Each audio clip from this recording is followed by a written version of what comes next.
itu pemerintah yang tahu peta kemiskinannya itu sampai dengan akhir masa tugas presiden sampai dengan bulan Desember.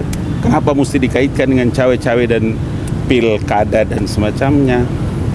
Segeralah move on untuk kepentingan bangsa dan negara. Jadi pemerintah lebih tahu, apalagi presiden itu lebih tahu tentang di peta-peta mana masyarakat itu harus mendapatkan bantuan. Jadi jangan lagi dikaitkan dengan masalah-masalah politik. Itu yang saya kira penting. Tadi habis Jumat juga saya jumpa Bapak Presiden, ini juga tadi jumpa ngobrol. Banyak hal yang memang harus dilakukan di sisa waktu Bapak Presiden punya masa dinas ini. Sempat menyinggung soal kenaikan UKT nggak?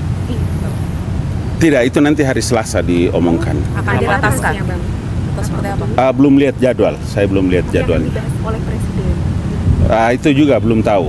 Tapi mungkin sore ini kalau rapat di KSP mungkin bisa Abang kasih jawaban karena belum ada jawabannya. Yang Selasa itu apa, Bang? Iya, karena nanti Senin baru ada jadwal agenda Presiden toh. Selasa kita belum tahu. Tapi pertemuan akan membicarakan banyak hal itu ya pasti. KSP sendiri mencermati soal UKT itu nggak sih, Bang? Tergantung nanti kalau PDIP punya kewenangan karena itu internal organisasi partai ya, jadi pasti kami tidak ikut menjelaskan dan memberikan keterangan. Pak Presiden menyembuhkan diri gitu. Menyembunyikan diri. Oh, saya harus ambil jadwal presiden ya biar mereka tahu berapa puluh banyak jadwal presiden. Waduh, coba tadi ada yang cegat saya bisa ambil jadwal presiden biar bisa dilihat itu seabrek-abrek jadwalnya. Termasuk tadi juga yang dari Sulawesi Selatan, dari Pontianak, dari Aceh. Jangan begitu dong cara ngomongnya ya, bilangnya. Berarti memang sibuk gitu ya, bukan sengaja. Iya, namanya juga presiden. Jadwal yang begitu padat. Jadi kalau ada yang menyinggung tentang presiden menyibukkan diri, namanya presiden bagaimana tidak sabrek-abrek jadwalnya. Mengada-ngada berarti tudingan itu. Ya, jangan menyebar berita bohong lagi. Situasinya udah tenang toh. Pemilu udah kelar. Sudah ada presiden yang baru, tinggal dilantik. Meski tidak diundang rakernas, ada pesan dari presiden dan PDIP sendiri. Mudah-mudahan sebentar jam 5 kan Bang Ali kembali lagi. Saya tanya kalau ada pesan saya kasih tahu. Segera, yakin. Pasti ada pesan berarti. Nanti sebentar saya tanya. Jam 5 ya, pokoknya juga staf presiden. Jadi mana-mana presiden mau suruh mau apa gampang lah. Tinggal dekat, saya mondar-mandir saja. Bang, soal progres transisi ada pembahasan nggak sih sama Pak Presiden? Belum ada. Belum ada ya? Tapi dia akan berjalan secara alami. Ya kan? Apalagi Bapak Kabinet, jadi dia akan berjalan secara linier. Meskipun tidak bentukan tim khusus gitu ya, Bang? Boleh jadi ya, tapi kita belum tahu.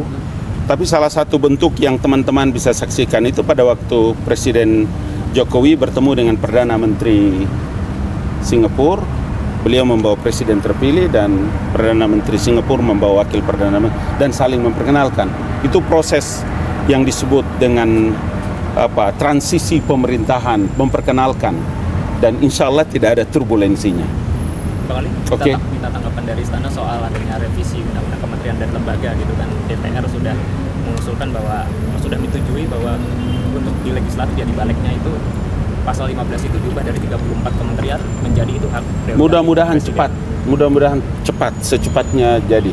Sebagai mantan anggota Badan Legislasi DPR RI, harusnya DPR secepatnya menyetujui karena itu arah dan haluan Presiden Prabowo Subianto dan Gibran.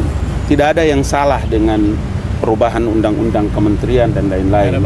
Untuk kepentingan ke depan, pelayanan masyarakat dengan negara yang begini luas, sebagai orang mantan DPR RI dan di Badan Legislasi, tidak ada alasan untuk tidak segera dibahas itu. Itu harus segera, karena tentu saja bahwa ke depan tantangannya lebih banyak, lebih luas, lebih komprehensif ya, menurut Presiden Joko Widodo seperti begitu, sehingga untuk bisa memperluas tugas-tugas kerja kabinet sebagai pembantu presiden itu DPR saya yakin mereka mengerti dan mudah-mudahan dalam waktu yang secepatnya bisa disetujui. Jadi setuju Bang kalau nggak ada salah itu ini Kan undang-undang itu dibahas, ada hak inisiatif parlemen, ada juga dari pemerintah, dan kalau ini diajukan untuk direvisi, itu harus segera disetujui karena memenuhi kepentingan rakyat yang begini luas. Dengan tidak boleh dicontohkan dengan Amerika di Eropa, dia satu benua, republik ini keliling pulau-pulau 13.000 lebih. Pemerintahnya, kabinetnya harus seperti apa yang ada dalam pikiran Presiden terpilih Prabowo Subianto dan Pak Gibran, agar masyarakat itu bisa langsung mendapatkan pelayanan dari anggota kabinet dengan kementerian lembaganya. Berarti sepakat nggak perlu ada pembatasan jumlah kementerian, apa? Itu nanti diatur di undang-undang. Setelah ada undang-undang ada peraturan pemerintah. Nanti diatur. Bang, kan ada yang menilai kalau terlalu gemuk kurang lincah nantinya. Kalau semakin kecil. Mana negeri kayak begini kurang lincah bagaimana? Justru paten itu barang. Dan memenuhi kepentingan kebutuhan masyarakat dengan wilayah yang luas begini. Sebagai mantan anggota DPR RI ya, anggota balik saya balik waktu itu, paten harus secepatnya supaya bisa membackup kebijakan-kebijakan dan kerja-kerja Presiden terpilih dan Wapres. Bang Ali, Oke. Mengenai itu kemarin kan Presiden sempat menyampaikan bakal ada evaluasi. Saya dengar pekan ini karena banyaknya masalah dan banyaknya pengaduan terkait dengan bea cukai kemudian yang ada di bandara internasional dengan hal-hal yang disampaikan oleh masyarakat. Kami di KSP juga Pak Jenderal Muldoko selaku KSP sudah menerima juga banyak perkara itu dan beliau menyampaikan juga kepada Presiden. Saya dengar dalam pekan ini dan insya Allah kami dari KSP juga akan ikut. Mudah-mudahan dipanggil jajaran bea cukai ke... Oh, dia rapat evaluasi kan, rapat koordinasi kemudian berdasarkan semua aduan yang disampaikan oleh masyarakat. Berarti bakal dirapatin di sana? Saya kira itu hanya di kementerian, tapi pasti Presiden akan tahu itu. Ini kan cuma sampai 3 hari Jumat nih, berarti pekan depan ya? Iya, Rabu kalau nggak keliru. Hari Rabu. Bang, beberapa pakar kan minta revisi Undang-Undang MK supaya dihentikan dan mereka mengirim surat terbuka ke Presiden gitu Bang. Nah, apa tanggapannya dari Istana sendiri seperti apa Bang terkait surat terbuka? Enggak, kalau mereka mau bicara dengan DPR. Bicara DPR, Presiden itu kan dari awal sudah disampaikan bahwa apapun perintah undang-undang dan apapun keputusan itu terkait dengan masalah kepentingan bangsa dan negara pasti Presiden ikut. Kalau mereka mau bicara dengan DPR deh, jangan ke pemerintah lagi. Tapi terakhir kan Pak Mahfud pesan untuk UMK itu ke Pak Presiden nggak perlu direvisi karena bakal merugikan hakim konstitusi gitu Bang. Iya, tapi ini kan masalahnya mereka bicara dan berteriak seolah-olah Presiden yang punya mau, Presiden yang menghendaki ini. Padahal dari mana ceritanya ada undang-undang itu bisa Presiden punya kewenangan untuk bisa merubah dengan sendirinya? Tidak mungkin, kecuali Presiden menerbitkan peraturan pemerintah pengganti undang-undang. Ini kan tidak normal, biasa, MK berjalan dengan baik. Jadi kalau para pakar-pakar yang hebat itu tadi mau bicara, dia bicaralah, dia ajukan kepada DPR, kemudian mengusulkan agar DPR mengajukan usulan inisiatif dari Dewan Perwakilan Rakyat Republik Indonesia. Bang, kalau ada anggapan bahwa revisi ini ini ya Bang yang mencederai prinsip-prinsip negara hukum gitu Bang. Kalau menurut Abang apakah ini juga nanti akan mencederai prinsip-prinsip negara hukum atau gimana Bang?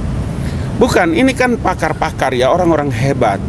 Sehingga dia dari perspektif kemampuan intellectual knowledge-nya dia bisa melihat adakah dari undang-undang itu dengan apa yang terjadi di Mahkamah Konstitusi itu merusak sistem dan prinsip-prinsip tadi atau tidak, atau karena ketidaksukaan mereka kepada manusia sehingga lembaga yang hebat ini harus diturunkan dia punya grade-nya. Nah, itu yang tadi Abang bilang, mainkan ke parlemen supaya jangan sampai semua arahnya kepada Presiden Joko Widodo. Presiden pasti ikut saja apa keputusan undang-undang bagaimana, karena paling taat sepanjang saya hampir 8 tahun setengah di sini ini kami membahas mengenai satu undang-undang atau peraturan, pasti Presiden selalu bilang, tengok undang-undangnya, lihat peraturannya. Nggak ada. Itu makanya kenapa kita juga selalu harus melakukan diseminasi terhadap informasi-informasi miring. Bang, sorry Oke. ya, soal staf sus yang kemarin baru dilantik itu Bang, 2 orang ya Bang, yang Bang Juri maupun Mbak Grace gitu. Mbak Grace. Padahal kan pemerintahan sebentar lagi akan berakhir gitu Bang. Nah, itu Oh iya, tapi sebenarnya jangan tugas lupa, khususnya sebenarnya seperti apa? jangan lupa ada kan Mas Juri itu sebagai bekas deputi 4 yang menangani tentang komunikasi politik, diseminasi informasi.